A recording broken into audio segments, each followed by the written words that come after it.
right, well, this is Dr. Khalfani, and I'm excited to bring on my guest, Pali Lehohla, a friend of mine for almost 20 years now from South Africa. Brother Lehohla, how are you doing?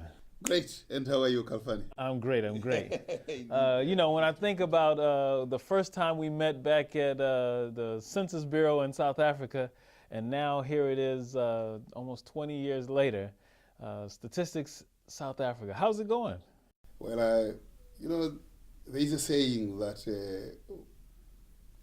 keeping up the definition of the relevant situation is what it's all about. And for all those 20 years, it's been absolutely getting the relevant situation defined. And the relevant situation defined is about statistics as the platform for evidence-based decision-making. And that's what we have been driving. And in Statistics South Africa, we have grown from strength to strength, pursuing that same objective of ensuring that evidence is used as the basis for decision-making. We've got a lot of influence with our fellow countries on the African continent, and there's quite a lot of progress from those days of ACAP that we established in 1998 in Pretoria.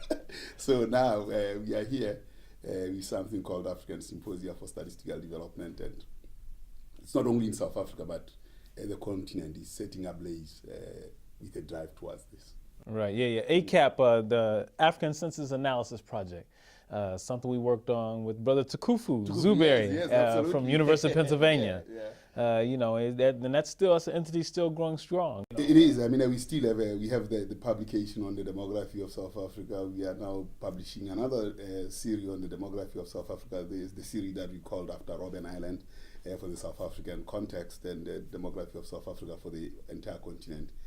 We should be having another book. I said there's a prospect of actually looking at the centenary celebrations of Statistics South Africa, because in 1914, that was when the first Statistics Act was promulgated. Now 2014 July, it will be 100 years, and it's worth looking back and saying what has happened across the country in those years, particularly in the post-apartheid era. You spent time at the Statistics South Africa in 93, 94, actually investigating and looking at what happened in the apartheid years and prior to the apartheid years. Yes, no, I did. I spent a lot of time in statistical archives, collecting data, gathering data, and it's interesting to look back now, many years after, looking at those documents, and some of them now may not even be accessible, at least the digital copies of them.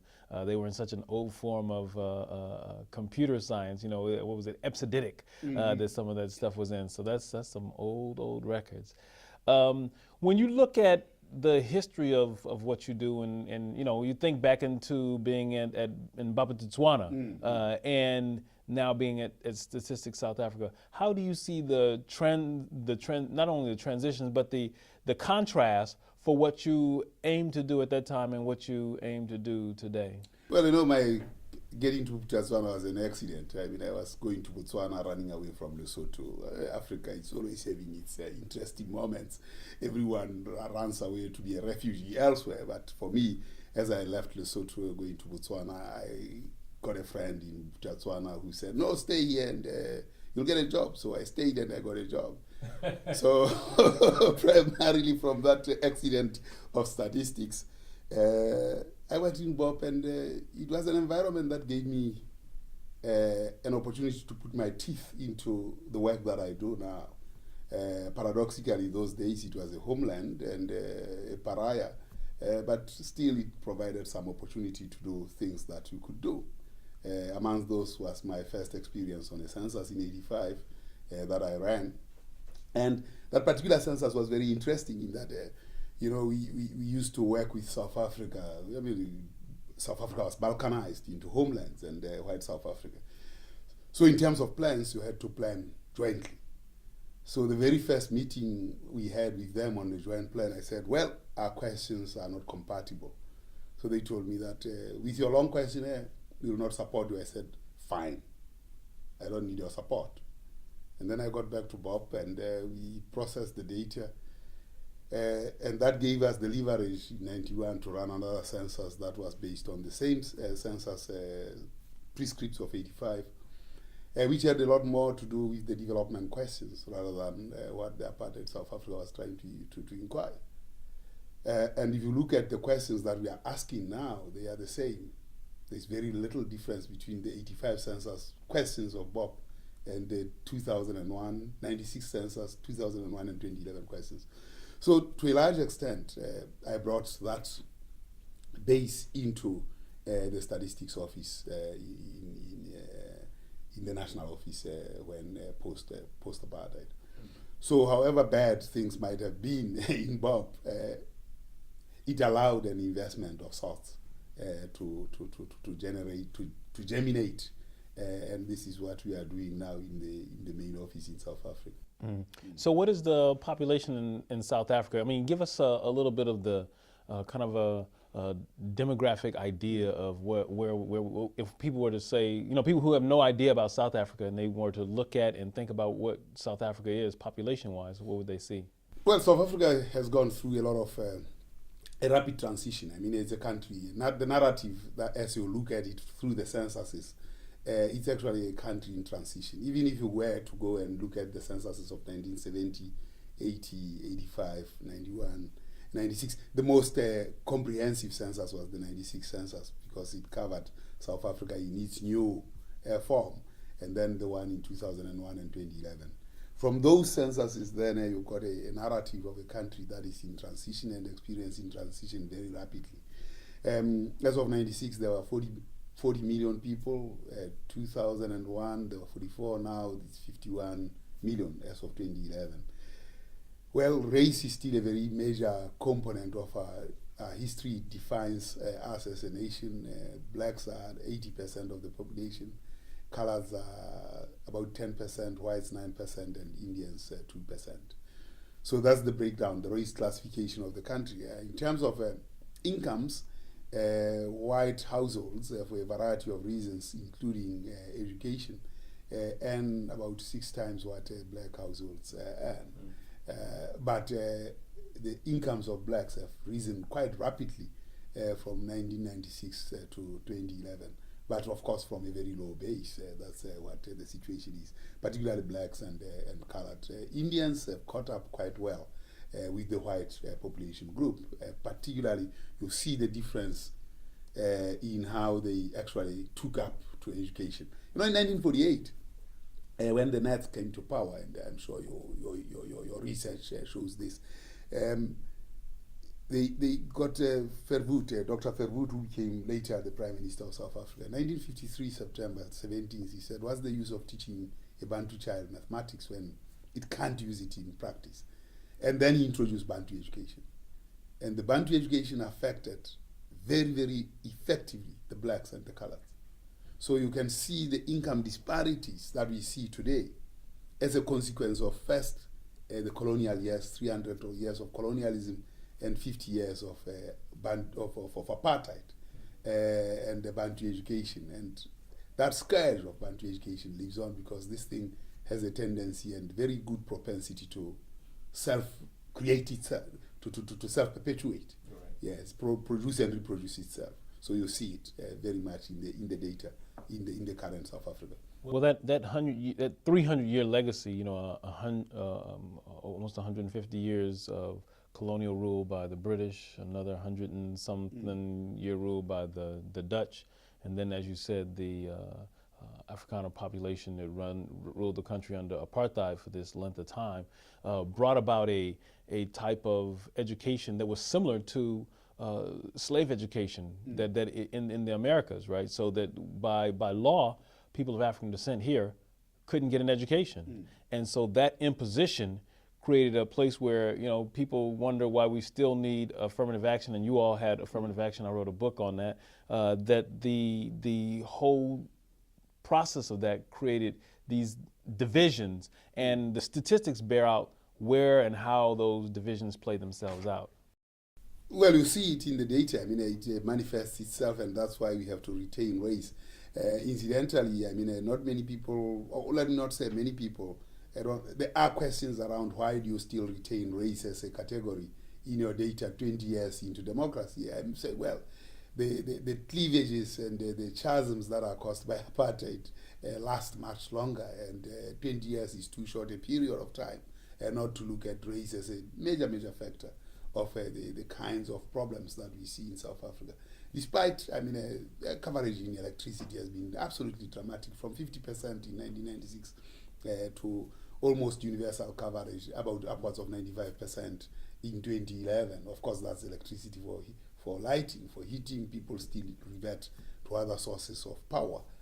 Water coverage is also very good, and so your Millennium Development Goals have largely been rapidly achieved in South Africa. But of course, when you look at education, it is still the quality of education. Very few people manage to do mathematics, particularly amongst the blacks. From grade 1 to grade 3, you can see that children actually like to be numerate, and they do well in those subjects. Past grade standard 1 or standard 2, they do very badly. One, because there are no teachers. They wouldn't have been teachers because they wouldn't have been produced. So it's a self-perpetuating problem in South Africa. That's the problem at the moment. The Pulse explores the continuous thread that exists throughout diverse African and African diaspora communities.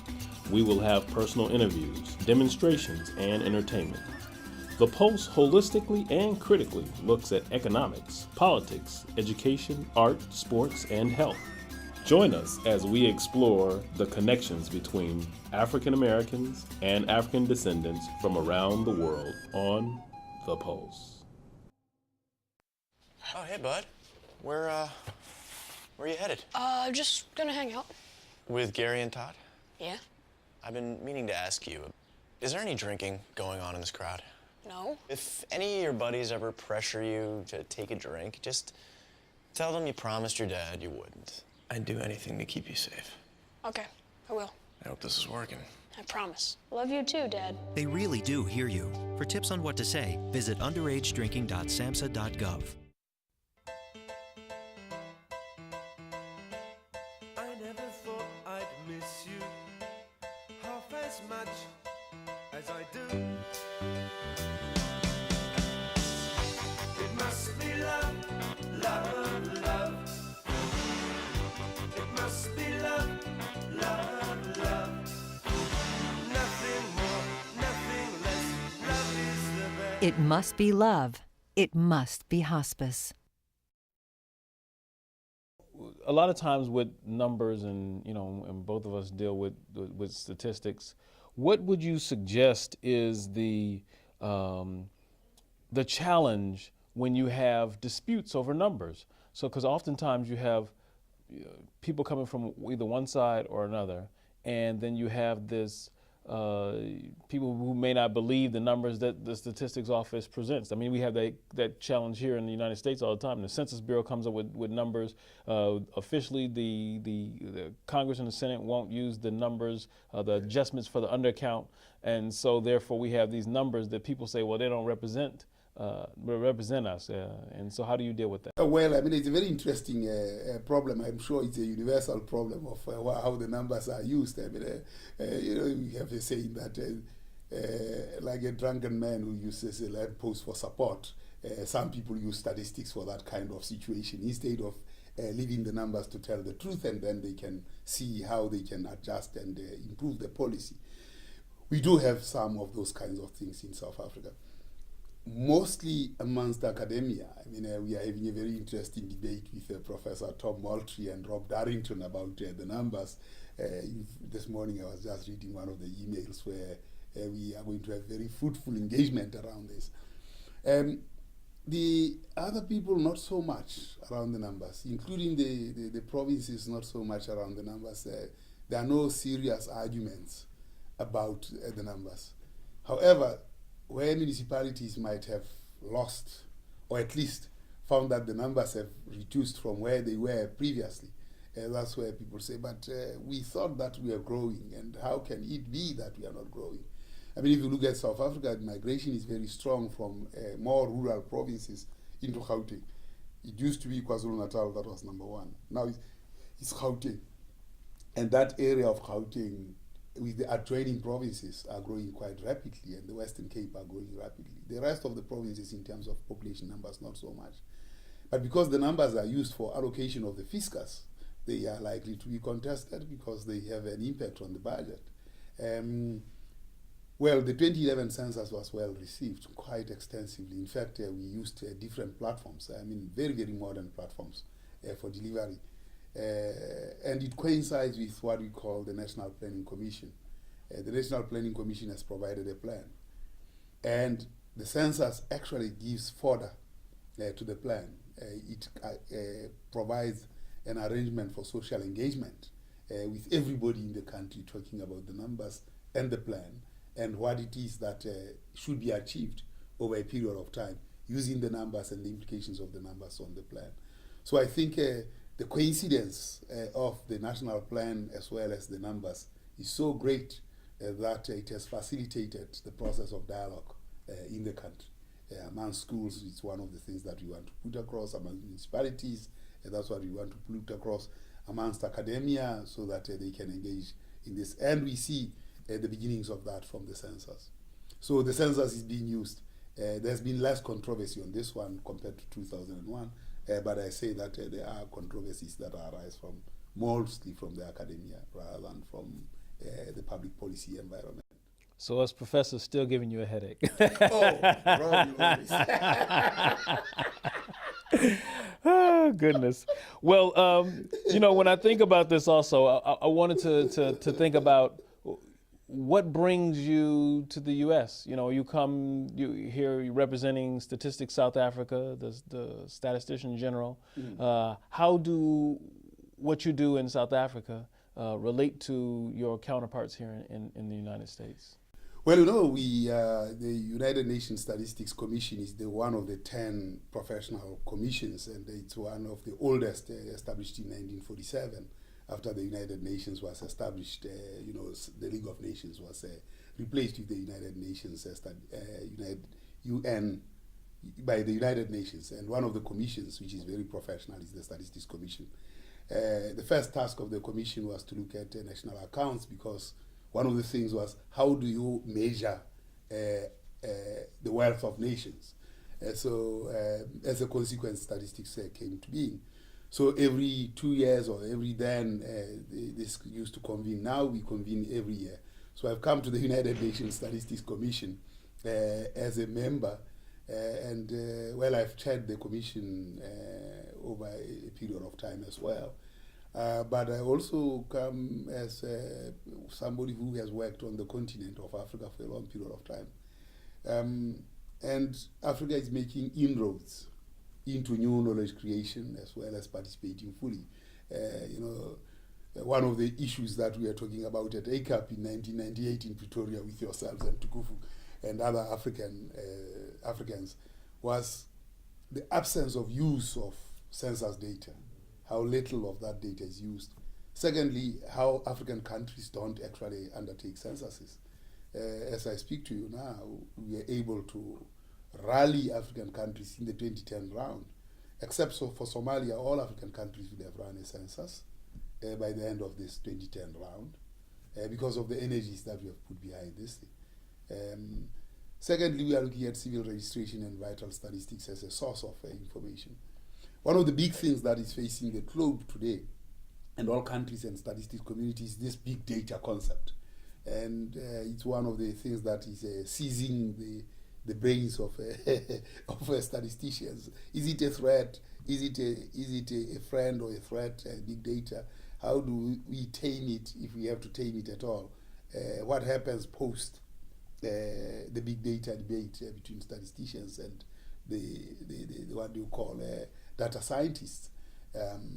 All those things are in the pot, and of course, statisticians run around with what they call the 10 fundamental principles of official statistics of quality and so on. Big data, while it may have quality, but transactional information, what is on the internet, what is up there, at times doesn't have the quality that official statistics has.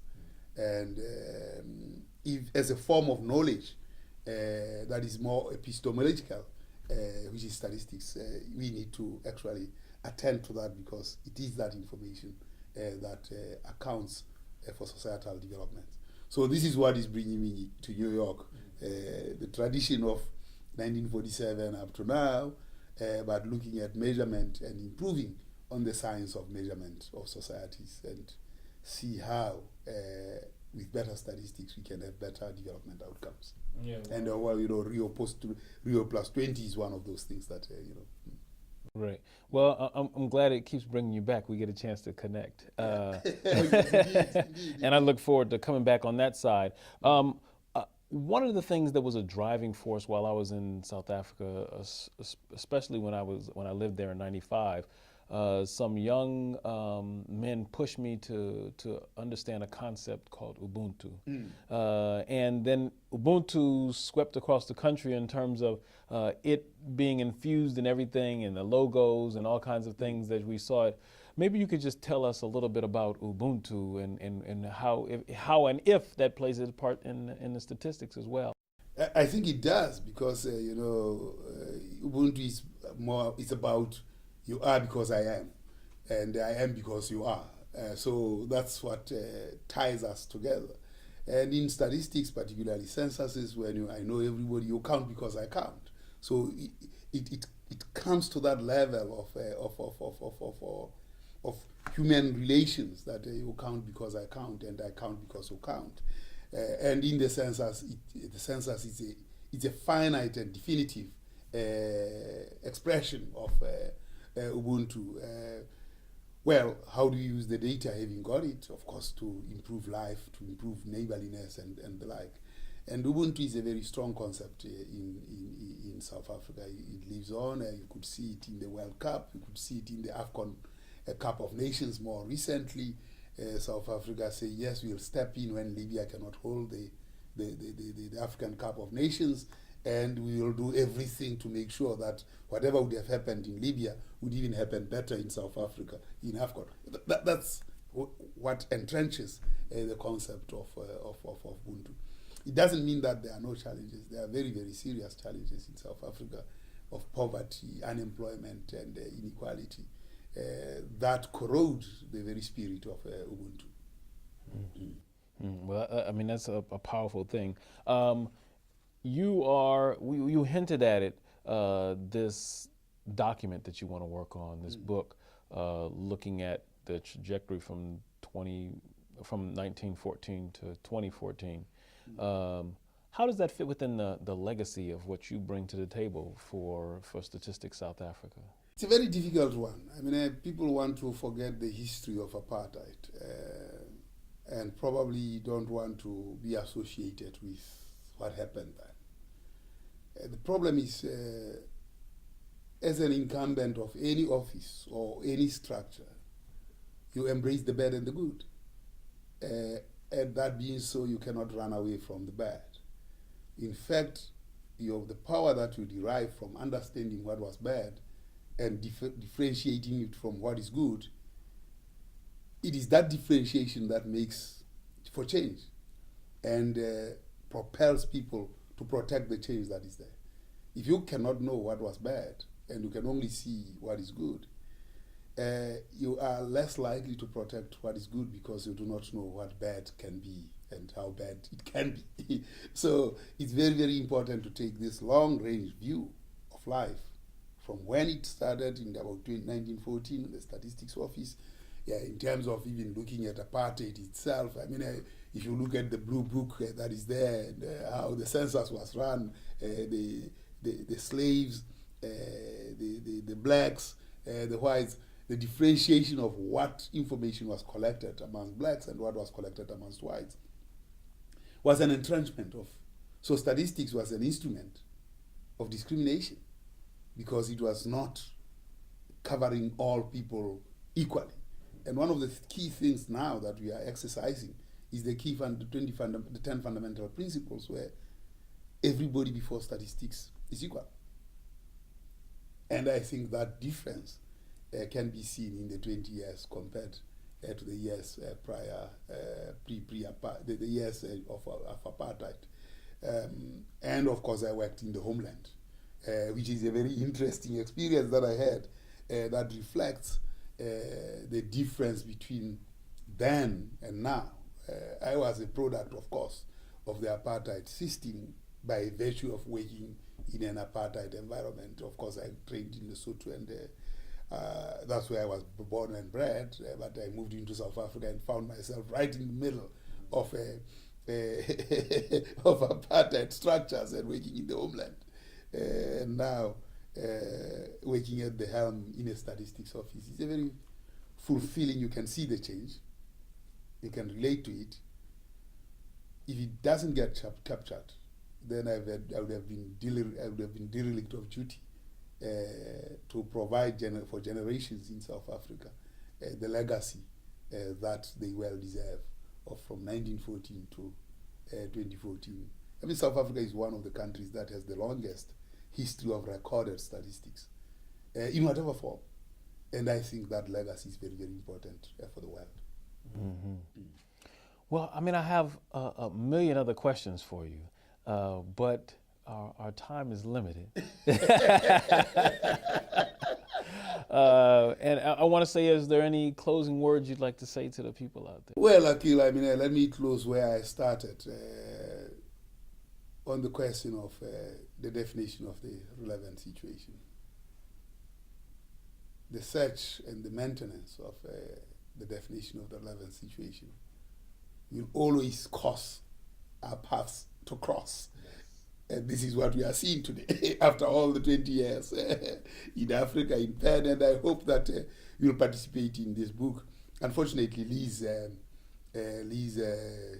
Kutsa, the one who used to work with, passed on, but before she passed on, I had a time to visit her when she was very sick, and she talked about you a lot. And I was saying, Liz, we need to write this book. But death robbed us of her before we could. So we owe it to her as well to actually get this book going and getting this centenary commemoration up to speed.